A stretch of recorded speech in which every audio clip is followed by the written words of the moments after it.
Hello, আসসালামু আলাইকুম কাকা। ওয়ালাইকুম আসসালাম। ভালো আছেন কাকা? হ্যাঁ ভালো আছি, তুমি কেমন আছো? এই তো আলহামদুলিল্লাহ ভালো। হ্যাঁ ভালো আছো না? আচ্ছা তুমি কার সঙ্গে ওই যে আছো? আপনার কাছে যে এই নষ্ট বালিশের কাভার ছিল এর লগে। ওই মাদার চোদের হ্যাঁ। সঙ্গে। ওই মাদার চোদ আমি গেছি না নষ্ট হারামজাদা, করা। হাও কথা শুয়োর বললাম, আমি বাচ্চা, তো ওই তো আবার লটির নষ্ট বাচ্চা, কথা বলছি। ওই সাওয়াচুদির বেটা মাগিল লিছা, এতই মাগিল লিছা। ওই হারামজাদের আমি সামনে পাইলে হ্যাঁ দাদা, আমার দেখুক, আমরা যদি দেখতে যদি বলে ইয়া তাহলে এলে যত বিচার আপনার নাম কইছে তো না, আমার নাম আমার যদি চেহারা মিলে। ওই মাদার চোদ ওই জায়গা আছে নাকি? Hello uncle. ও আমার কথা সব শুনতিছে।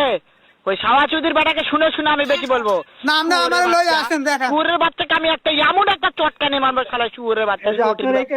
এরকম মেরে দিয়েছিলেন এরকম পিস দেখেন কাবার যদি আমি তাই নাকি? ওই শুয়োরের বাচ্চা আমাকে মারতে চায়? শুয়োরের বাচ্চাকে আমি দেখা সাক্ষাৎ হলে পালাই, শুয়োরের বাচ্চাকে আমি এমন চটকা মারবো মাদার চোদ। আমি গালি মেরেন না কাকা, আসতে কোন বুঝায় কোন। না না, আমার ভাইয়া আমি আমার চেহারা দেখেন, আমি আমি আমি না